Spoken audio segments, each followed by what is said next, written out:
আসসালামু আলাইকুম বন্ধুরা। এই বৃষ্টি ভেজা সন্ধ্যায় আপনাদের সবাইকে সুস্বাগতম।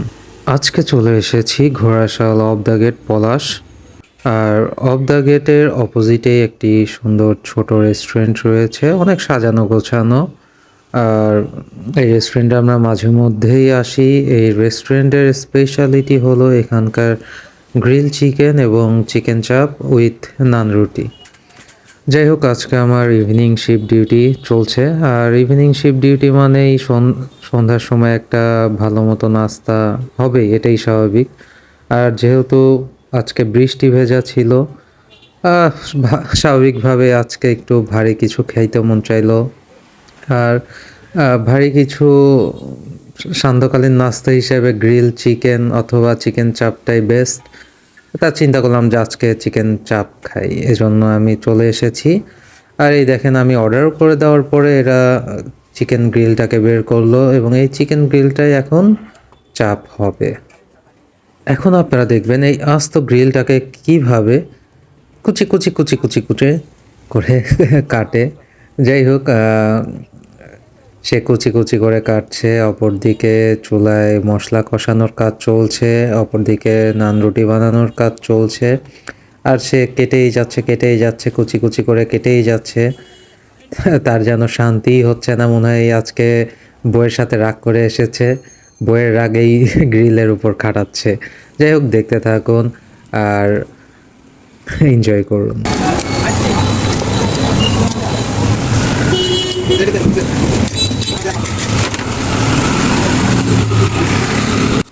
অবশেষে তার কুচি কুচি করা শেষ হলো, তার মনের রাগ যেন মিটে গেল। এখন মাংসগুলো চলে গেল তাওয়ার উপরে। হলুদ গেঞ্জি পরা যে ভাইয়াটাকে আপনারা রান্না করতে দেখছেন, এই ভাইয়া হলো এই রেস্টুরেন্টের অনার। আমি অর্ডার দেওয়ার পরে ভাইয়া দেখি নিজেই কাজ শুরু করলো এবং নিজেই এই চাপটা তৈরি করা শুরু করলো। যাই হোক, ভাইয়া আমাকে জিজ্ঞাসা করলো যে ঝাল কেমন হবে, তো বললাম যে ঝালটা মিডিয়াম করে দিয়েন। আর সে মরিচ দিবে, তার আগে কিছু লেবু চিপে দিচ্ছে। লেবু দিলে নাকি টেস্টটা অনেক মজা হয়। যাই হোক, আমার দরকার মজা, সে কিভাবে মজা করে দিল না দিল সেটা আমার দেখে লাভ নেই। তবে ভাইয়াটা অনেক ভালো মনের মানুষ।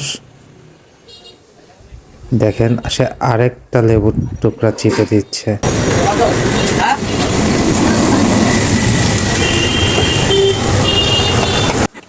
এরপরে স্বাদ মতো লবণ চলে গেল। এইদিকে নান রুটি বানানোর কাজ অব্যাহত আছেই, নান রুটি বানানোর কাজ চলছে একের পর এক। ওটাকে কি বলে, নান রুটির ওভেনে নান দিচ্ছে, বের করছে। আর এইদিকে ভাইয়া খুব সুন্দরভাবে ওই ঝুড়া মাংসগুলো বারবার কষাই নিচ্ছে এবং ভাইয়া তার ওই যে নান রুটির যে মেকার, তাকে বললো যে দেখ তো লবণটা ঠিক আছে কিনা। সে লবণ চেক করলো।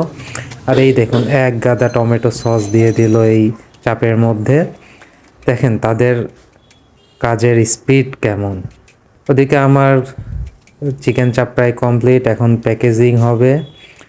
ভাইয়া সুন্দরভাবে ভাগ করছে। আমি ভাইয়াকে বলেছিলাম যে ভাই, আমরা 7 জন আছি, আপনি 7টা প্যাকেট করে দিবেন। যাই হোক, ভাইয়া সুন্দরভাবে সমান ভাগে ভাগ করে দিচ্ছে। আর এইদিকে আমার নান রুটির মেকিং চলছেই। আপনারা দেখতে থাকুন পরবর্তীতে কি হয়।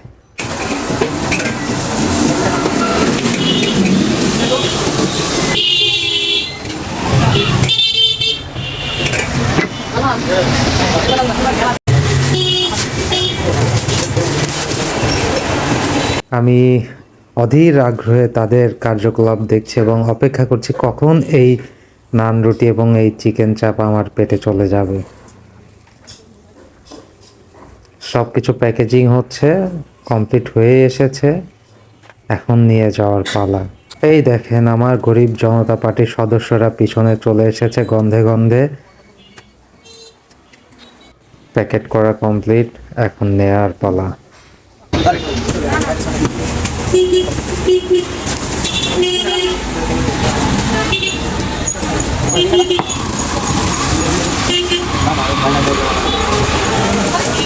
চলে এসেছি অফিসে, সিঁড়ি দিয়ে উঠছি।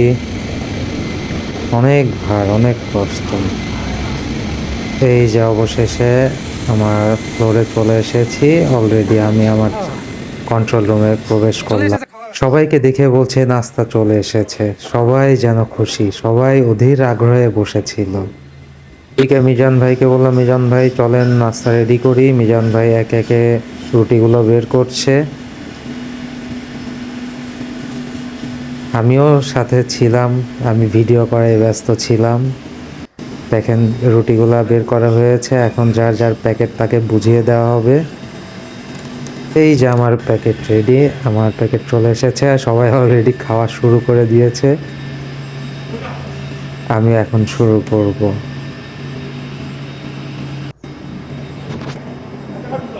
মোবাইলটা রেখে নিলাম। গরম গরম রুটি।